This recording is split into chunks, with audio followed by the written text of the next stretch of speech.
Assalamualaikum warahmatullahi wabarakatuh. Perkenalkan, nama saya Septian Eko Rahmanto. Saya adalah salah satu mahasiswa PPG Jalan Jabatan Universitas PGRI Semarang kategori 2. Pada kesempatan yang berbahagia ini, saya akan melakukan wawancara bersama Kepala Sekolah PTD SD Negeri Jombor 1. Beliau adalah Ibu Usdiati, Sarjana Pendidikan Sekolah Dasar.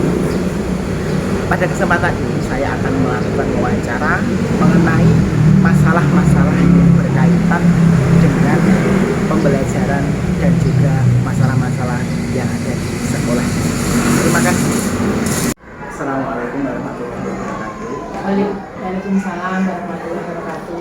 Mohon izin untuk meluangkan waktu sebentar untuk saya berbicara dengan Ibu terkait masalah yang telah saya identifikasi dari kemarin LK 1.2 eksplorasi penyebab masalah ini.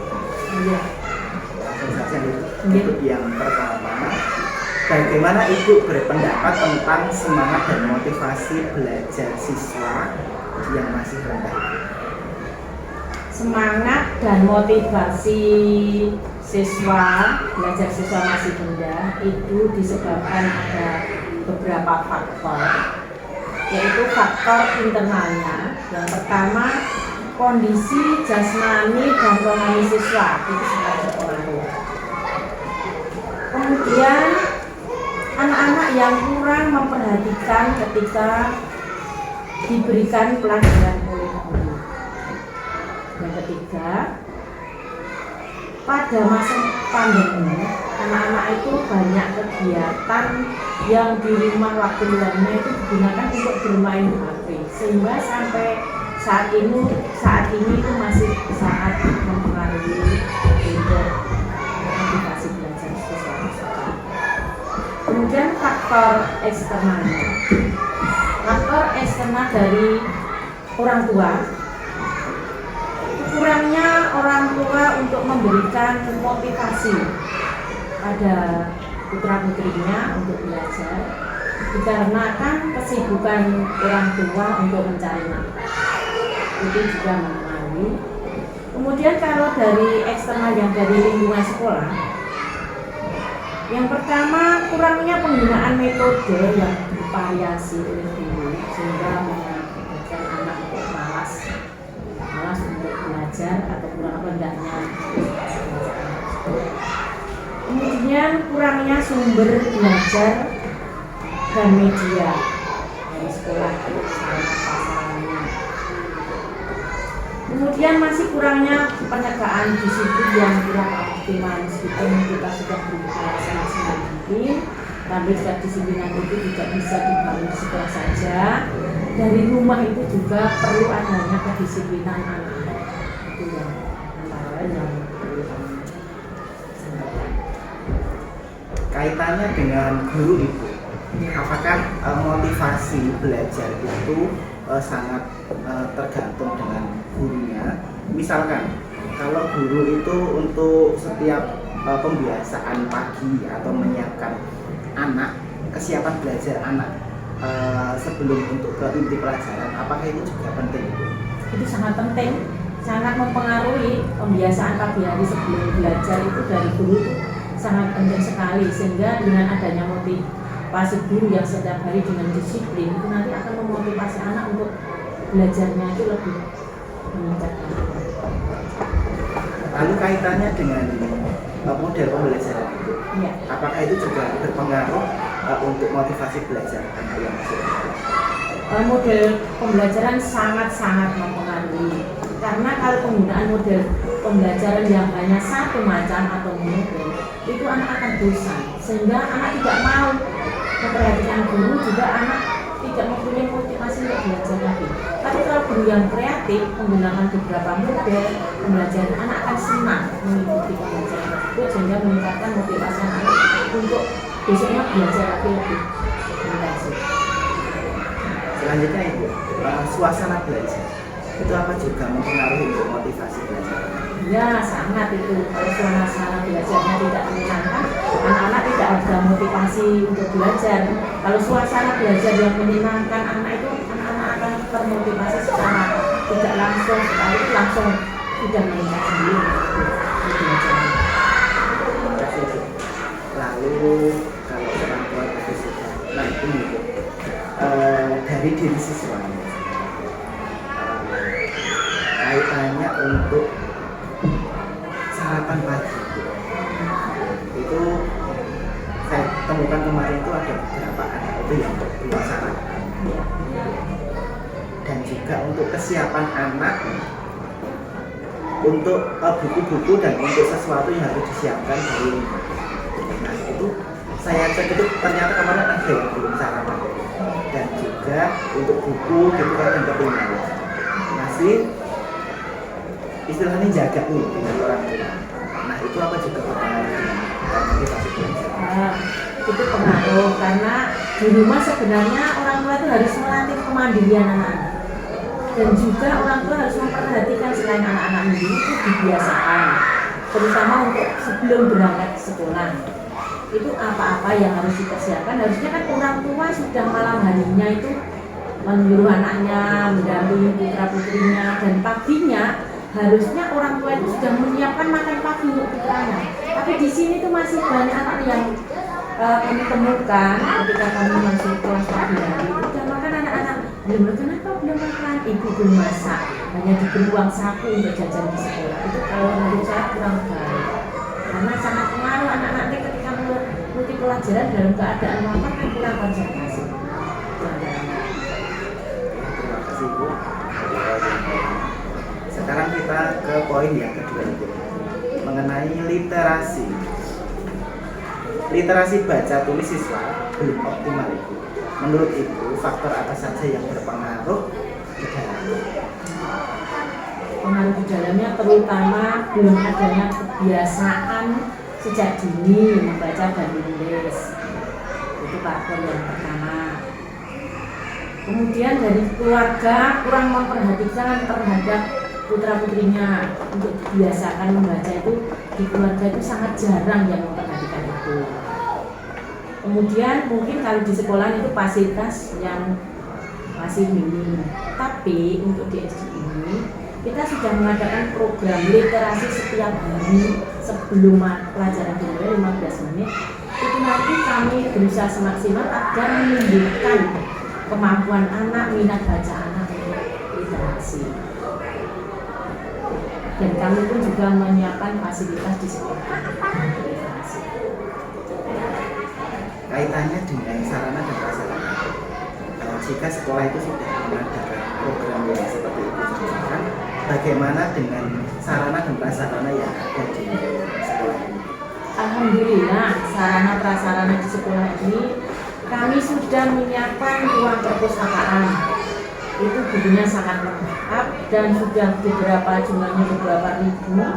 Ada ruangan baca yang nyaman, kemudian buku-bukunya juga banyak, judulnya ada yang menyenangkan untuk anak-anak, dan juga di setiap kelas itu ada pojok baca, sehingga setiap hari anak-anak itu bertemu dengan adanya literasi.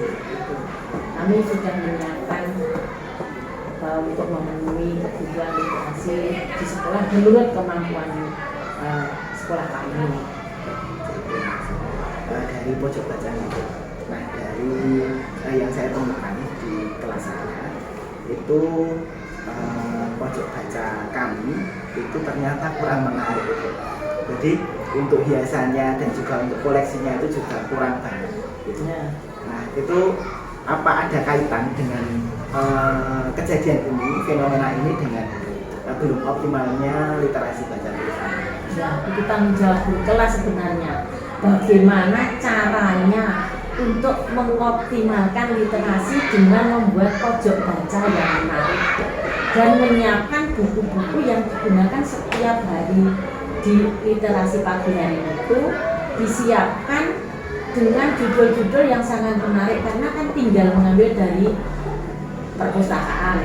Jadi Bapak bisa mencari judul-judul yang sesuai dengan anak, cari di perpustakaan. Dibuat tempat yang nyaman, yang menarik sehingga anak-anak akan tertarik untuk membaca di literasi pojok baca. Itu Pak Guru harus kreatif. Lalu kaitan dengan program 15 menit Ya. ketika sebelum pembelajaran. Setelah kami lakukan ternyata itu sudah berjalan 15 menit sebelum pelajaran itu kita laksanakan. Akan tetapi Ibu, dalam waktu yang ditentukan, kalau di kelas saya itu 1 minggu, itu harus selesai 1 buku yang nanti akan ditukarkan dengan di resume, terus nanti akan ditukarkan dengan teman yang lain. Harapannya nanti semua satu kelas itu bisa untuk dapat membaca buku itu. Tapi faktanya itu belum terwujud Ibu. Kira-kira itu apa yang menjadi latar belakang faktornya itu? Faktornya kemampuan baca siswa kan berbeda. Jadi tidak boleh harus satu dengan yang lain disamakan 1 minggu. Ketebalan buku juga berbeda. Sehingga bagi anak yang sudah selesai itu bisa langsung membuat resume. Setelah resume dikumpulkan Pak Guru, besok paginya bisa diganti dengan buku yang lain, tidak harus ditukar dengan buku yang teman sekelas. Pak Guru langsung dicarikan ke perpustakaan untuk mengganti anak-anak yang sudah selesai, karena kecepatan mereka kan berbeda, kemampuannya juga berbeda. Jadi jangan disamaratakan. Maksimal 1 minggu harus selesai semua maksimal, tapi kan ada anak yang 3 hari mungkin sudah selesai. Jadi jangan disamaratakan antara kemampuan anak yang satu dengan yang lainnya. Nanti Pak Guru yang mengatasi tersebut, yang sudah selesai ya sudah, sehingga nanti anak-anak itu berbeda satu dengan yang lain. Kalau disamakan harus 1 minggu, nah kalau sudah selesai waktu jedanya untuk apa? Kosong kan? Nah, Pak Guru harus memilihkan yang sudah selesai mengumpulkan sinopsisnya itu langsung diganti buku yang baru. Tidak harus tukaran dengan yang ada di kelas. Pak Guru mencari ke perpustakaan atau menyediakan buku-buku yang di pojok baca itu disiapkan untuk set itu. Sekarang kaitannya dengan orang tua itu bagaimana atau kaitan apa hubungan orang tua dengan siswa agar literasi bacaan itu bisa? Kalau itu dari pihak orang tua, karena orang tua itu kan banyak yang sibuk kerja, sehingga sulit sekali untuk harus memantau putra putrinya, memberikan pengawasan yang terus menerus. Yang itu Pak Guru Bu Guru harus komunikatif dengan orang tua. Komunikasinya harus baik untuk anak-anak, tetap umpamanya di rumah Bapak Ibu minta orang tuanya di rumah jam sehabis isya, sehabis maghrib sampai isya, anak-anak nanti diberi tugas untuk jadwal literasi. Monggo terserah, literasi tidak harus kita yang menentukan, tapi dari pihak rumah. Seandainya orang tua kita kan juga menengah ke bawah, ada yang di rumah mungkin tidak ada buku bacaan, mungkin anak-anak bisa diberi buku dari rumah, yang ini literasi di rumah. Terus nanti Pak Guru menyampaikan, ini ada buku literasi di sekolah, kegiatan membuat jadwal jam literasi di rumah. Kalau di rumah ada jadwal literasi, itu nanti saya kira bisa membuat dan memberikan bantuan dan dukungan. Tetapi itu harus dari pihak guru yang memberikan arahan pada orang tua tentang literasi itu dan tempatnya, kemudian memberikan jadwal sebenarnya jam berapa. Di keluarga itu kan keluarga berbeda-beda, mungkin ada keluarga yang jam setelah maghrib masih sholat, ada yang ngaji sampai bisa itu ada, atau diambilkan jam sebelum maghrib dan sebagainya. Monggo silakan, masalah waktu tergantung orang tua. Yang penting setiap hari contoh di rumah itu ada jadwal literasi. Tolong ditekankan sama orang tua ya untuk meningkatkan kemampuan. Selanjutnya untuk yang poin ketiga, yaitu pemahaman dan pengaplikasian materi pembelajaran. Ini khususnya matematika itu, ini masih banyak sekali. Itu faktor apa yang mempengaruhi? Pertama, faktornya satu, kemampuan anak untuk memahami konsep yang diberikan guru itu masih bingung, belum bisa memahami konsep-konsep tersebut. Yang kedua, dari guru sendiri, bagaimana cara memberikan konsep pada siswa, sudah diterima anak atau tidak. Bapak Ibu guru dalam mengajarkan matematika menggunakan media pembelajaran atau tidak, kemudian menggunakan model-model belajar atau tidak, menggunakan pembelajaran yang menarik atau tidak. Berarti itu semuanya mempengaruhi kemampuan anak untuk memahami konsep-konsep matematika sehingga anak-anak bisa untuk mempelajari matematika, mendalami matematika, bagaimana caranya.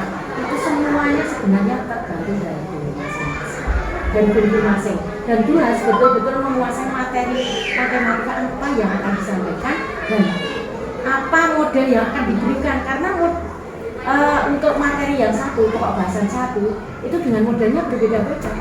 Oh, kalau saya mengajarkan volume, saya harus menggunakan model ini dengan media ini dan sebagainya. Untuk pecahan menggunakan model dan media juga berbeda. Jadi guru harus betul-betul kreatif agar anak mudah untuk mempelajari tersebut. Kemudian dari orang tua juga sangat pengaruh di rumah. Di rumah itu orang tua banyak yang kurang memperhatikan, tapi yang sudah ada juga yang sebagian di program les itu juga bisa untuk membantu siswa dalam memahami. Terima kasih. Lalu kaitannya dengan siswa ya. Siswa itu sendiri kalau melihat dan mendengar matematika itu ada sebagai pelajaran yang menakutkan dan sulit. Itu kira-kira itu kenapa itu? Karena anak-anak tidak bisa memahami konsep tadi. Jadi guru cari cara supaya matematika itu pelajaran yang tidak menyenang, yang tidak menakutkan, tapi yang menyenangkan. Dengan mengajar umpamanya yang kelas kecil, ya digunakan bahan penjumlahan menggunakan buah atau nanti dibagikan atau permen apa, nanti anak-anak kan jadi suka dengan matematika. Matematika bukan menakutkan, sebenarnya matematika menyenangkan. Kalau kita bisa mengajarkan sama anak menggunakan beberapa metode, menghiasi alat peraga dan sebagainya, anak senang itu. Kubus warna merah, putih, hijau dan sebagainya, nanti anak senang. Itu caranya agar anak tidak takut sama matematika. Gunakan dalam pembelajaran menggunakan berbagai macam ujian dan metode sehingga anak sudah senang dulu melihat itu bagus, jadi anak sudah senang dulu, tidak takut. Lalu kaitannya dengan guru itu sendiri. Nah, karena sumber daya yang terbatas, guru itu mempunyai mungkin waktu yang atau mungkin kegiatan yang kaitannya untuk persiapan itu kan juga membutuhkan waktu. Ini kira-kira seorang guru sebelum mengajar kan harus buat RPP dulu. Apa yang direncanakan itu kan dibuat sehari sebelumnya, sebelum besok mengajar ini kan sudah jadi. Jadi apa yang dituangkan di situ, itu guru harus betul-betul menguasai apa yang akan dibuat. Kalau RPP dibuat setiap hari, setiap mau mengajar, saya yakin itu akan memudahkan guru untuk mengajar dan memudahkan anak untuk mengajar. Jadi guru harus betul-betul matang menggunakan memahami materi, menguasai materi, menguasai IT yang akan digunakan, karena mungkin ada mau begini tapi dia tidak menguasai penggunaan. Terima kasih Bu. Lanjut ke poin selanjutnya, yaitu ada beberapa siswa itu yang belum lancar membaca. Ini kira-kira itu faktornya kenapa? Karena sudah kelas tinggi ya, dan kelas 4 tapi ada beberapa yang belum lancar membaca. Faktornya terutama dari istana, mungkin karena itu IQ-nya rendah, sehingga kemampuan belajarnya itu rendah, sehingga dalam pembelajaran nanti anak itu tidak disamaratakan, sehingga bagi anak yang belum mampu membaca itu nanti diberikan jam khusus untuk membimbing anak agar bisa membaca.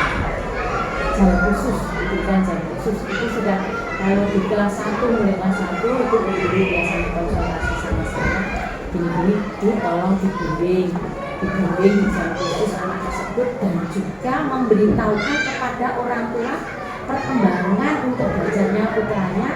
Mohon untuk bantuan di rumah kalau memang orang tuanya sibuk tidak bisa, itu diberikan tambahan les atau undang guru agar pembacanya itu lancar.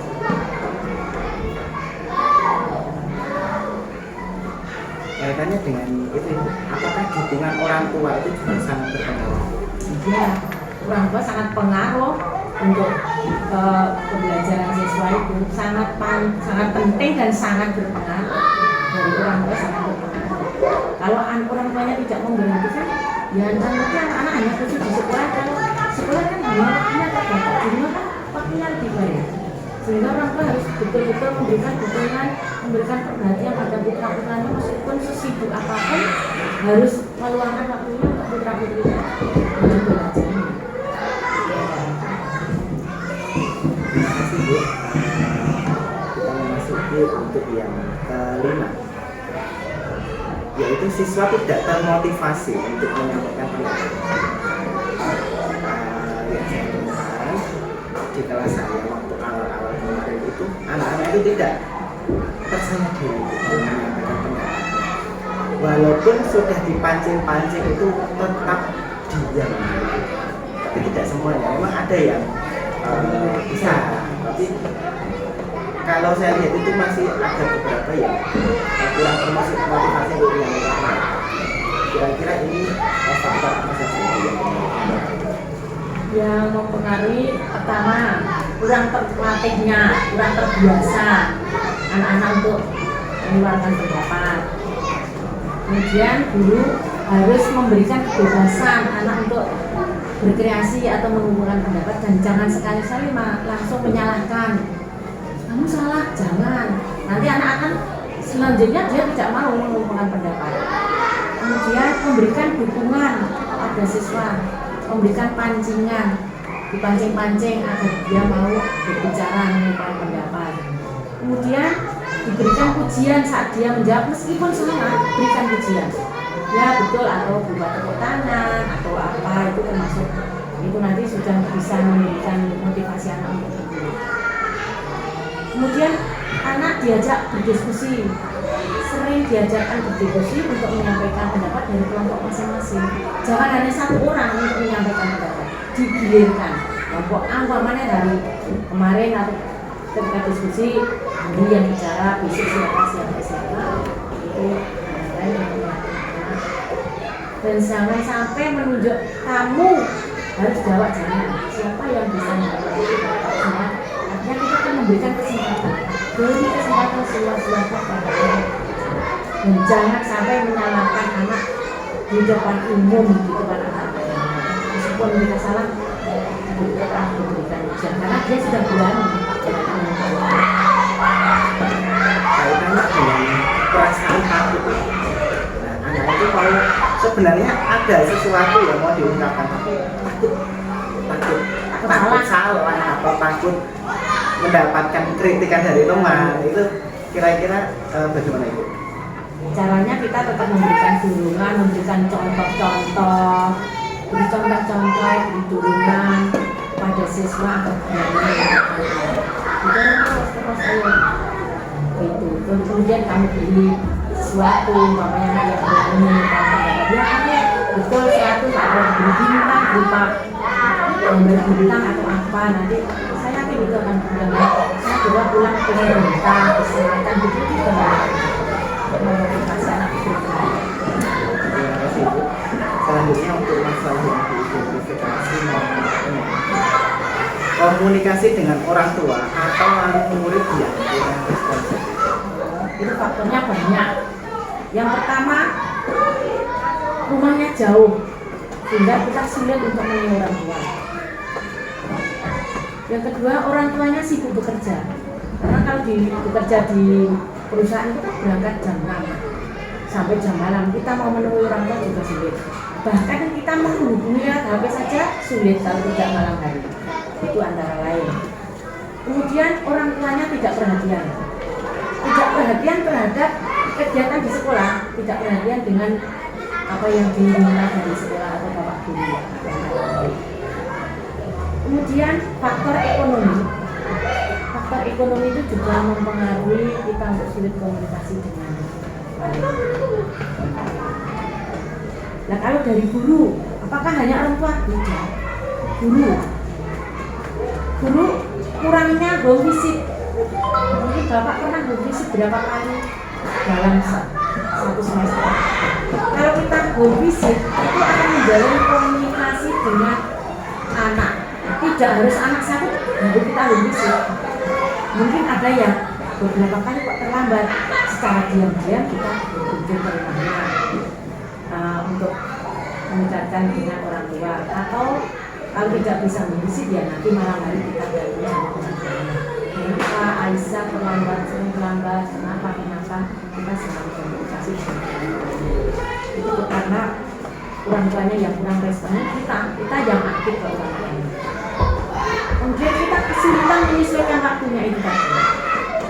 Kita kerjanya sekian mau ke sana pulangnya jam 9 malam, itu hal yang sangat menyulitkan kita untuk komunikasi secara aktif dengan orang tua.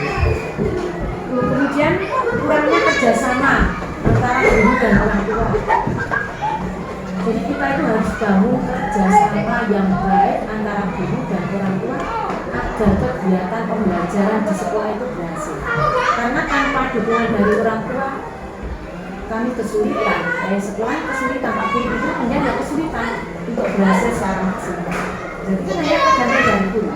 Padahal di rumah kan banyak.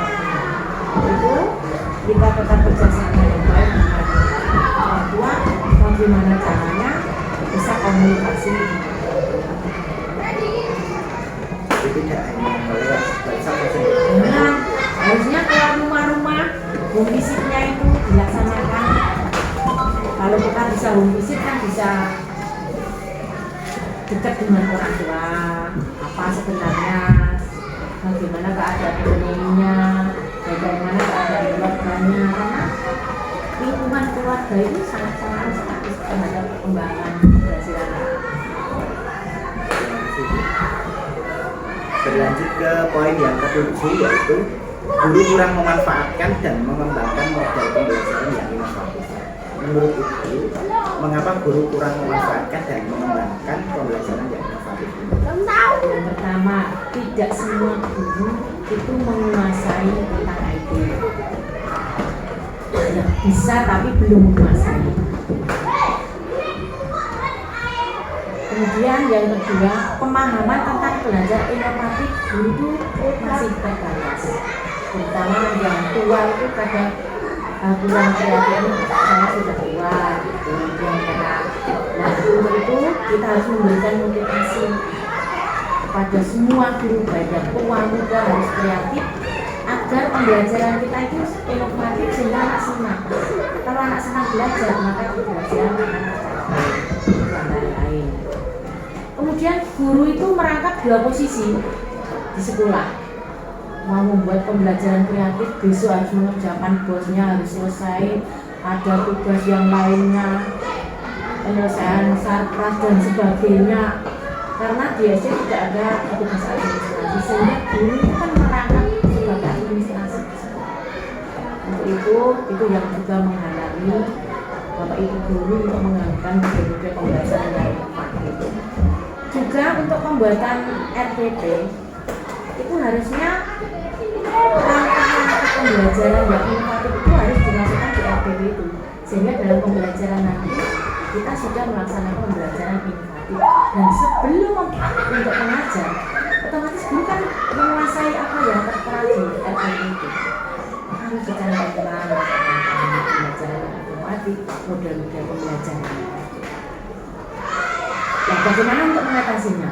Untuk mengatasi hal tersebut ya kita mengadakan pelatihan, mengadakan workshop.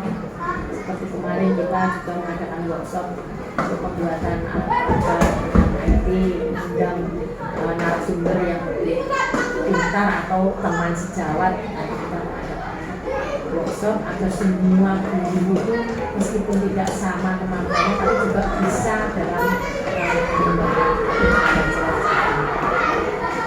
Kemudian juga mencari pendamping dari dinas itu harusnya memberikan pendampingan agar guru itu semuanya bisa melaksanakan pembelajaran secara internet. Cari model-model inovatif di internet. Nah, kalau yang muda pasti itu juga luar biasa kalau di sini. Tapi yang kurang itu masih kurang. Nanti kita dorong yang muda-muda yang tua ikut berperan serta memahami pembelajaran. Kaitannya dengan motivasi guru sendiri. Iya, motivasi dari guru itu.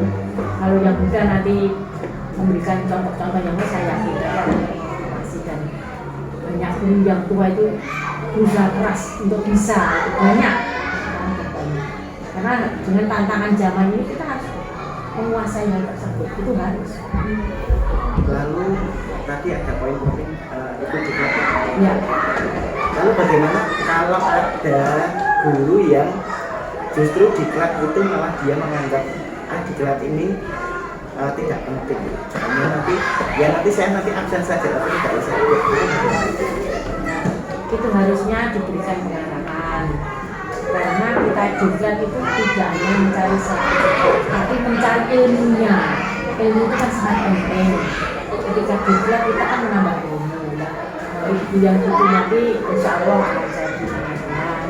Dan kalau di sini kadang-kadang juga sudah diberikan Bapak Ibu yang penting itu bukan cari sertifikatnya, bukan sertifikat, tapi untuk mencari ilmu ini agar nanti penjenengan melaksanakan tugas itu bisa melaksanakan tugas secara baik, bisa mengikuti perkembangan zaman sekarang ini. Kalau tidak mau ikut diklat, ya kapannya kita maju, tidak bisa maju, sehingga harus ikut diklat. Tapi juga memperhatikan, jangan sampai diklat terus tapi tidak memperhatikan anak belajar. Nanti yang pintar gurunya, muridnya jadi bodoh karena gurunya tidak terus. Oke, terima kasih, sangat menarik. Lalu berlanjut ke poin yang ke-8, ini mengenai soal yang HEPS atau berpikir tingkat tinggi. Nah, kira-kira ada kesulitan guru dalam membuat soal HEPS ini. Faktor apa saja itu yang mempengaruhi? Yang mempengaruhi faktor waktunya dulu, bahwa keterbatasan waktu untuk menyusun soal HOT, kemudian kemampuan guru dalam memahami, dalam mencari dan mencocokkan antara KKO untuk soal HOT itu seperti apa, yang cocok yang mana, itu juga belum betul dipahami oleh semua guru. Kemudian pemilihan KD itu kadang kurang sesuai dengan ini KD untuk soal yang HOT, ini soal yang kurang HOT, itu kadang-kadang masih ada kekeliruan. Jadi guru harus betul-betul pemilihan KD-nya itu masih kesulitan untuk cocok dengan soal yang tepat dengan soal. Kemudian minimnya sosialisasi tentang pembuatan soal HOT itu minim sekali untuk sosialisasinya, sehingga perlu sekali untuk memberikan pelatihan pada Bapak Ibu guru tentang pembuatan soal tersebut. Antara lain. Ada satu pertanyaan lagi. Apakah soal BOTS itu soal yang sulit atau yang bagaimana? Itu bukan soal yang sulit, tapi soal BOTS itu kan menyangkut untuk pemahaman, untuk beberapa kriteria seperti dalam taksonomi belum itu yang C6 itu kan harus dikuasai oleh guru dalam pembuatan soal. Nah, jadi taksonomi belum itu kuasai dulu, baru nanti kita bisa membuat soal yang HOT. Dan kriteria soal HOT itu harus dipahami. Sebenarnya tidak sulit, tapi kemampuan melatih anak-anak untuk menguasai soal HOT itu kan juga ada pemahaman, ada penerapannya, ada pengaplikasiannya, jadi anak-anak bisa betul-betul paham dan paham terhadap materinya. Kalau tidak paham terhadap materi, ya soal HOT-nya tidak bisa dikuasai oleh anak. Selanjutnya, guru kurang memanfaatkan teknologi dalam kegiatan belajar mengajar. Ini kan di era sekarang itu teknologi memang sangat penting, ya. Tapi kenapa ini guru kok kurang memanfaatkan teknologi itu? Kira-kira menurut pandangan ibu, pengamatan ibu, faktor apa saja faktor yang pertama itu dari individu guru sendiri. Itu mungkin belum menguasai, karena belum menguasai IT, sehingga mau menggunakan kalau belum bisa kan tidak bisa. Yang pertama. Kemudian tidak semua guru itu menguasai platform untuk pembelajaran sebagai media pembelajaran. Padahal kita harus semuanya harus menguasai IT. Kemudian untuk sarana prasarana sekolah yang mungkin kurang memadai. Contoh, satu sekolah hanya satu LCD, maka itu masih sangat minim sekali. Kita harus menjadwalkan guru yang satu dengan yang lain secara bergilir. Berarti kalau hanya satu, kalau tidak seminggu hanya sekali. Seperti SD kita saja baru 5 itu bergantian. Dan juga belum adanya ruang khusus tentang IT, ruang khusus untuk pembelajaran yang menggunakan IT. Nanti insya Allah itu kalau kita rencanakan kita punya satu ruangan untuk pembelajaran IT yang menggunakan IT, sehingga yang berpindah itu siswanya masuk ruang IT. Jadi bukan alatnya, tapi karena kenapa tidak menggunakan IT? Karena memerlukan waktu yang lama. Ketika penggunaannya mungkin memerlukan waktu sekitar 4 jam atau 10 menit, sehingga mengurangi. Nanti kalau kita punya ruang tersendiri dan pindah anaknya, kelas 5 mau pembelajaran tentang jantung menggunakan IT, pindah ke ruangan kita satu. Ya harus sebaiknya idenya itu setiap kelas, karena zamannya sekarang ini setiap kelas itu sudah ada LCD yang permanen, sehingga guru tidak harus menata memerlukan waktu yang banyak, tinggal buka laptop, tancap langsung sampai bisa.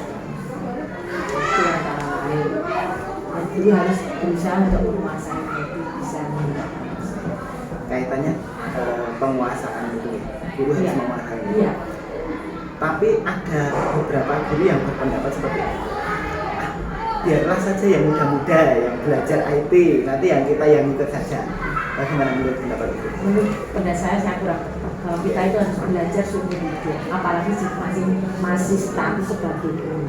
Kalau tidak menguasai IT, mosok gurunya kalah dengan muridnya. Jadi kita harus mendorong ibu-ibu yang mempunyai pendapat semacam itu. Nanti kita dari sedikit demi sedikit kita dorong, setiap hari kita selesaikan, ayo terus. Kalau saya begitu, setiap ada rapat kita singgung, kita harus menguasai itu, karena modal utama untuk pembelajaran sekolah harus menggunakan itu, karena pembelajaran dengan itu pembelajaran yang sangat menarik, bisa menghadirkan yang nyata tidak nyata. Umpamanya kita menerangkan gajah, tidak mungkin kita ke kebun binatang, tapi dengan memulai IT kita sudah bisa menghadirkan gajah yang berjalan dengan belalai yang makan melalui LCD gitu. Jadi kita memberikan masukan, memberikan dukungan pada ibu-ibu yang masih mempunyai pendapat seperti itu. Itu saya kurang setuju. Ya, terima kasih Ibu, sangat menarik sekali. Kaitannya dengan sarana dan prasarana tadi sudah ada, tapi memang kurang memadai, kurang mencukupi. Selanjutnya yang terakhir ini Ibu, terkait pembiasaan positif yang berkaitan dengan melestarikan lingkungan. Ini ada membuang sampah, menjaga kebersihan, menghemat energi, itu kurang optimal. Ini kaitannya dengan kalau di IKM, implementasi kurikulum merdeka itu masuk ke dalam profil pelajar Pancasila. Nah, itu. Kenapa kok ini masih kurang optimal gitu? Kira-kira dilihat dari sisi siswa, guru itu bagaimana? Dari sisi siswa dulu, kebiasaan anak di rumah itu dibawa ke sekolah. Kebiasaan anak dibawa ke rumah, dari rumah dibawa ke sekolah. Karena di rumah itu tidak mungkin orang tua menempatkan membuang sampah yang plastik sini, yang non organik di sini. Tapi kalau di sekolah kita sebenarnya kan sudah setiap saat mengingatkan anak-anak sudah ada sampah organik, anorganik. Tapi kadang-kadang dengan kebiasaan yang anak dari rumah itu masih dibawa ke sekolah. Itu dari anak-anak. Kemudian dari pihak sekolah, sebenarnya pihak sekolah sudah kita berusaha semaksimal mungkin ada SOP-nya untuk kebersihan, penghematan energi dan sebagainya. Tapi karena kurang intensifnya setiap hari untuk mengingatkan, bahkan saya setiap pagi itu turun tangan sendiri untuk ayo anak-anak buang sampah di sini. Bahkan saya selalu kalau melihat sampah anak langsung saya ambil masukkan ke situ. Itu sudah kami mulai sejak dulu, sejak saya di sini. Tapi namanya anak yang dari rumah dirubah di sini itu sangat sulit. Nah maka dari itu Bapak Ibu guru harus greteh untuk setiap hari, setiap saat mengingatkan anak. Tapi kadang juga ada Bapak Guru dari guru mengingatkan hanya sekali 2 kali, yang hari berikutnya mungkin sudah lupa. Kita tinggal mengingatkan terus. Kita jangan sampai bosan mengingatkan anak, membantu anak untuk tetap berperilaku yang baik tentang menjaga kelestarian lingkungan. Itu dari kita harus greteh, meskipun ada ya tidak semua guru greteh, ada juga yang kadang-kadang apatis, cuek dan sebagainya. Itu karena beberapa personil yang banyak di tempat kita. Itu antara lain. Dan orang tua juga kurang mendukung kegiatan untuk penerapan menjaga lingkungan itu di rumah, itu kurang dukungan dari orang tua masih kurang banyak. Sehingga kita kesulitan juga. Jangan sampai kebiasaan dibawa dari rumah ke sekolah, sulit menghilangkan itu. Lalu ada fenomena seperti ini Bu, guru itu sudah mengingatkan tapi anak itu malah kadang itu malah sering lupa. Sudah ada jadwal piket tapi memang harus senantiasa diingatkan. Berarti penanaman kedisiplinan ya penanaman kedisiplinannya pada anak itu masih kurang. Itu tanggung jawab dari Pak Guru, monggo.